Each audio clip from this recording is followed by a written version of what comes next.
branche numéro 2.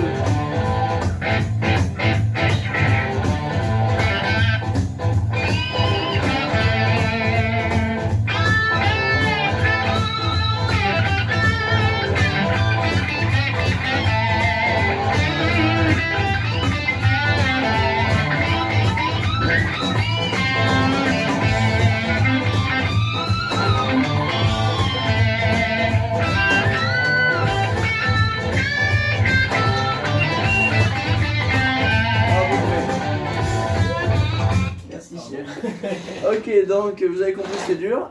Là, on est sur le concours national du pinch harmonique. Donc, si vous avez oublié, je vous rappelle la petite astuce. Vous tenez le médiator dans la main droite de façon très ferme. Phalange à peu près au centre, le pouce, on ferme le poing, on referme par-dessus, ok. Ça, en gros, pour le pinch harmonique, il faut que votre pulpe du pouce touche la pointe du médiator. Donc, plus vous serez à ras avec votre médiator du pouce, mieux ce sera. La deuxième chose où on fait beaucoup d'erreurs, il y a aussi l'angle. Bon, mon médiator, il arrive de façon à peu près perpendiculaire, d'accord, à la corde. En fait, plus il y a d'angle, mieux c'est. Si vous êtes comme ça, voilà, comme ça ira pas du tout. Il faut être vraiment en angle à fond. La deuxième chose, c'est qu'il y a besoin d'aucune puissance. Souvent, on va mettre trop de puissance et du coup, on va rater. En fait, c'est très léger. Donc, ici, on va commencer. Il fait genre ce gimmick. On a un penta de La, index deuxième point, et on va faire. Donc, il va faire 7, pull-off, 5, 7. Ok, ensuite, on va faire. Donc là on arrive bend en 7 cordes de sol avec un mini bend index 5e casse corde de sol aussi, et là après il fait quoi?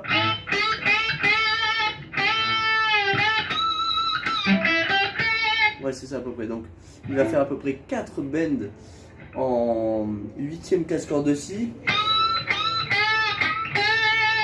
À peu près, à chaque fois je sais jamais s'il y en a 5 ou 4, enfin à peu près.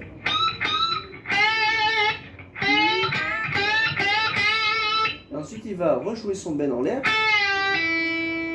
Donc il va laisser redescendre son bend en 8, 0, mais au moment où vous faites 0, il faut que l'index soit assuré en 5e case pour le pull-off.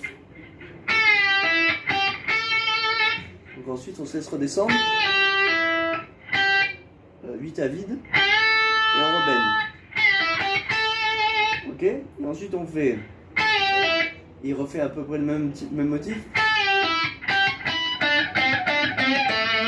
Donc il part d'un bend qui est déjà en l'air, c'est-à-dire que la corde est déjà bendée.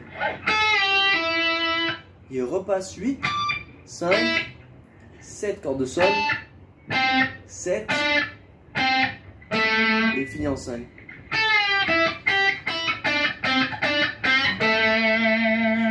Donc tout ça bien sûr en harmonique qui est possible. Petite astuce avec Maë, on a vu que si vous étiez vers la zone du manche ici, c'est plus facile de faire des harmoniques avec votre main droite ici que vers l'extérieur, parce qu'il y aura beaucoup de tension. Ok. Et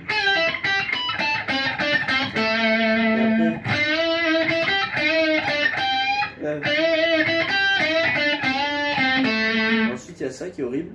Donc là on va faire bend en 7 cordes de sol, 5, 8 cordes de si.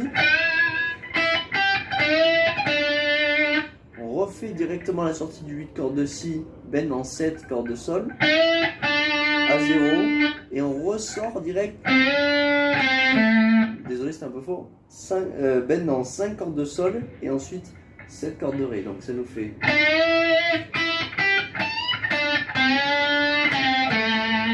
Ah, je souffre. Donc ensuite ça c'est bon.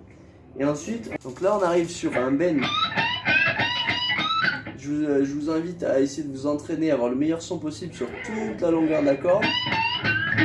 Alors plus vous arriverez vers la fin, plus ce sera dur. Donc je vous conseille de partir de là jusqu'à là à peu près. En même temps il fait des bends. Alors c'est très difficile parce que quand vous faites la bend, le bend vous décalez la corde et donc la surface où vous allez faire le pinch. Donc là il refait un bend en sortant en 5 cordes de sol. Ensuite il fait genre ça, voilà, 7, 5, 7. Et après il fait... donc...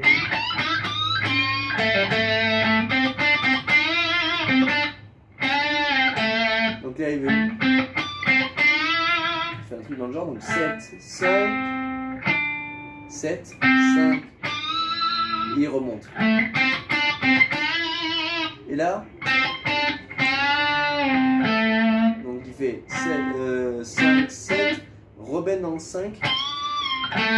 On a... Donc là il va faire 5. On entend le genre de hammer. Il arrive en sol. Donc là je pense qu'il rejoue. Donc on arrive dans l'extension aiguë, juste pour rappel.